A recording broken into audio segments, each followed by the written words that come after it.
ওইদিকে দেখো আমার মা বসে বসে আমার ভিডিওর কমেন্টস পড়ছে, উল্টাপাল্টা অনেকে কমেন্ট করেছে। সবসময় কোনো না কোনো কন্ট্রোভার্সির মধ্যে থাকে আর পুরো এরকম বেঁকে গেছে, পুরো ঘাড় বেঁকা। এই যে আমার ভিডিও করা হয়েছে, মা শাড়িটা গোছাও, সেটা ভাঁজ করো ভাঁজ করো। তুই কর আর আমি সব ভাঁজ করে বেড়াই। এই তো নাকের ওগুলো খোল, তোমার বিরক্ত বাজি দেখে। ইস, welcome to my another brand new video. আজকে সকালে ঘুম থেকে উঠে, মানে যখনই আমি ঘুম থেকে উঠি, এটা বিছানায় শুয়ে শুয়ে একটু মানে 10 মিনিট মতন একটু ফোন ঘাঁটি, 5-10 মিনিট। তো মানে দেখি আর কি কটা লাইক এলো, কটা ভিউজ হলো। তো ইউটিউবটা খুলেছে, ঠিক আছে। নেগেটিভ কমেন্টস বাপরে বাপ। এমনিও মানে আমার সাথে এটা হয়, সবসময় কোনো না কোনো কন্ট্রোভার্সির মধ্যে থাকে। এখন ইনস্টাগ্রামেও তারা কোনো ভিডিওস আপলোড করছি, লাইকস যেরকম আছে, ভিউজ আছে, ঠিক আছে, বাট তার নিজে কমেন্টস বাপরে।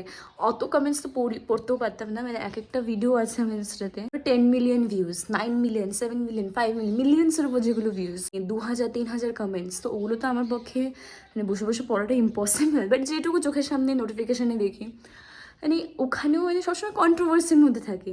তার মধ্যে ইউটিউব এখন নতুন চ্যানেল, তো ইউটিউবেও এখন আমি ডেলি শর্টস আপলোড করার চেষ্টাটা করি। মানে ডেলি শর্টসটা রাখি, লং ভিডিওস না বললেও শর্টসটা আমি আপলোড করি। তো কিছু শর্টস ভিডিওর নিচেও এত বাজে বাজে কমেন্টস, লিটারালি আমি ভীষণ এন্টারটেইন হই ওটাতে, আর আমার খুব মজা লাগে, সেটা সত্যি কথা। আমার খারাপ লাগে না, খারাপ কিসের জন্য লাগবে? বিকজ যারা লিখছে তাদের নিজেদের কোনো ঠিক নেই, তো আমি ওদের কমেন্টস আমার খারাপ লাগে না। উল্টে আমি তখন ভাবি যে দ্যাট মিনস ওই ভিডিওটা আমার নিশ্চয়ই ভাইরাল হচ্ছে। আর সত্যি কথা, আমার ভিউজ নেই মতলব।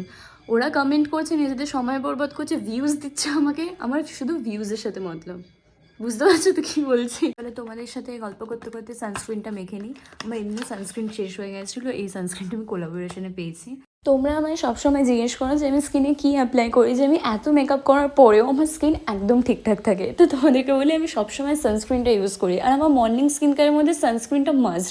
অক্সিজেন ছাড়া যেন মানুষ বাঁচে না, আমি সানস্ক্রিন ছাড়া বাঁচবো না। তো এখানে পড়তে বসে পড়েছি, এখানে 500 একটা কোয়েশ্চেন আছে, তো এটা আমি পুরোটা কমপ্লিট করবো। অ্যান্ড দেন আজকে আর ব্রেকফাস্ট করিনি, একেবারে লাঞ্চ করছি। অ্যাকচুয়ালি ব্রেকফাস্ট করতে অনেকটা টাইম লাগতো, আর আমি তখন পড়ছিলাম, আর বিকেলে অনেকগুলো শ্যুট আছে, তো ব্রেকফাস্টটা স্কিপ করে দিয়েছি। আর মাংস ভাত খেয়ে পেট ভরে দেন আমি এই আউটফিটটা পরে নিয়েছি। আর এই শাড়িটা নিয়ে বিশাল কন্ট্রোভার্সি চলছে। অ্যাকচুয়ালি একটা শর্ট ভিডিওতে এই শাড়িটা দেখে আমি বলেছিলাম শাড়িটা আমার দিদার, আর তারপর থেকে লোকে যা পারছে তাই উল্টোপাল্টা কমেন্ট করে যাচ্ছে। পুরো এরকম বেঁকে গেছে, পুরো ঘাড় বেঁকা। বাবা এখানে পড়তে গেলে খুব খাটনি।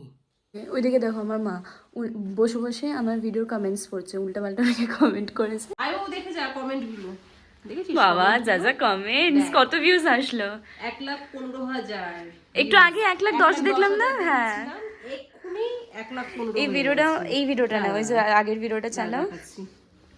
এই যে এই 16 হয়ে গেছে, 16 হয়ে গেছে, এক্ষুনি 15 বলতে বলতে 16 হয়ে গেল। এই ভিডিওটা ভীষণ ভাইরাল হচ্ছে। হাতির পেছনে তো অনেক মশামাছি ঘোরে, তাতে হাতির কিছু যায় আসে না। নেগেটিভ উল্টাপাল্টা কমেন্টস পড়ার পর লোকে আমাকে না কী সব কমেন্ট করছে, তোমাদের জাস্ট কয়েকটা বলি। একজন লিখেছে কি, তোমার দিদার প্রি ওয়েডিং শ্যুটের ভিডিওটা দাও, তোমার দিদার হানিমুন ব্লগ দিয়ে, তোমার দিদার কবে বিয়ে হয়েছিল। অ্যাকচুয়ালি ব্যাপারটা কী বলো তো, এই যে লাল শাড়িটা আমি পরে রয়েছি বেনারসিটা, এটা আমি একটা ইউটিউব শর্টসে রেখেছিলাম। মানে শুধু শাড়িটা দেখিয়ে বলেছিলাম যে শাড়িটা আমার দিদার বিয়ের শাড়ি, যে কানেরটা পরে রয়েছে ওটাও আমার দিদার বিয়ের। তো এসব লেখা মানে বলাতে লোকে যে যা পারছে কমেন্ট করে। লিটারালি এই শাড়িটা আমার টপ কন্টেন্টও দাঁড়িয়েছে। এমনিও যেভাবে আমি নর্মালি কথা বলি তাতেও অনেকের মনে হয় আমি নাকি খুব ন্যাকাভাবে কথা বলি, আমি নাকি নাকে কথা বলি। হ্যাঁ, নাকে কথা বলাটা ওটা আমিও ফিল করেছি অনেক ভিডিওতে, একটু বেশি নাকে সুর হয়ে যায় আমার। প্রায় 2 ঘন্টা ধরে এই কন্টিনিউয়াসলি ওই তোমার কী বলে চেয়ারে বসে শুধু এরকমভাবে পোজ দিয়ে আছে, মেকআপ করছে, সত্যি প্রচণ্ড খাটনি। তো এখন আমি এইসব গজমতিগুলো খুলবো, আর আমার এত ইরিটেটিং লাগছে, কুটকুট করছে লিটারেলি। তো এখন আমি এগুলো চেঞ্জ করব, আর তোমরা ব্লগটা দেখতে থাকো। এই যে আমার ভিডিও করা হয়েছে, মা শাড়িটা গোছাও, সেটা ভাঁজ করো ভাঁজ করো। তুই কর আর আমি সব ভাঁজ করে বেড়াই। এই যে শাড়িটা দেখছো, এই বেনারসিটা, অ্যাকচুয়ালি শাড়িটা আমার মায়ের, আর আমার দিদারও সেম অনেকটা সিমিলার মানে এরকমই জাল টাইপের কাজ ছিল আমার দিদার বিয়ের বেনারসি। এখানে বসে গেছি গরম গরম চিকেন পকোড়া আর কফি নিয়ে। আমার না গলা ব্যথা শুরু হয়েছে লিটারালি, লোকে এত উল্টাপাল্টা বলছে, তো আমার ন্যাকা ভয়েস এই সেই আমার গলা নিয়ে, আমার মানে গলার সাউন্ড দিয়ে সত্যি আমার গলাটা ব্যথা। তো তাড়াতাড়ি করে আজকে ডিনার করে নিলাম, রাত্রে আবার আরেকটা শ্যুট আছে আমার। আমি অনেকজনকেই দেখি কলেজে স্পেশালি কলেজে মেট্রোতে করে যখন যাই অনেক মেয়েদেরকে দেখি বেশ পরে, বেশ ভালো লাগে, বেশ অ্যাস্থেটিক টাইপের লাগে। ওই জন্য আমিও কিনেছি। আই ডোন্ট নো আমার মুখে এটা মানাচ্ছে কি না, আমার তো এত নাক সুরসুর করছে মাঝে আঙুল ঢুকিয়ে নাকটা চুলকো। আরেকটাও কিনেছি দেখো, এই যে এটা আবার সাইড দিয়ে পরে, ধরো পরে তোমাদের দেখাই। এক তো আমার নাকে ফুটো নেই, ফুটো নেই বলে ঢোকাতে প্রবলেম হয়, ঢুকে গেছে। ইস, এই দেখো দুটো একসাথে পড়েছে। হ্যাঁ কি বলছো? কি পদ লাগে দেখতে। কেন ভালো লাগছে না? বলো না ভালো আরে লাগছে না, ইস কি বিচ্ছি দেখতে লাগছে। কেন অ্যাস্থেটিক লাগছে না? দেখো তো মেট্রোতে অনেকেই পড়ে।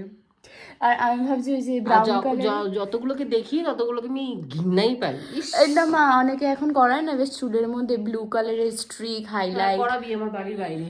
এই যে নাকের ওগুলো খোল তো, আমার বিরক্ত লাগছে দেখে। ইস, আমার এখন একটা শ্যুট আছে, তো আমার ডিনার ফিনার কমপ্লিট, একটু ঘুম ঘুম পাচ্ছে, পেটে খাওয়ার পড়লে আমার ঘুম ঘুম পায়, বাট এখন ঘুমোলে হবে না বিকজ আমার এটা এখন স্কিন কেয়ারের ব্র্যান্ডের একটা ভিডিও শ্যুট করতে হবে, তো ওটা করে দেন আমি ঘুমোবো। আই হোপ তোমাদের আজকের ব্লগটা দেখতে খুব খুব ভালো লেগেছে, যা পড়েই গেল।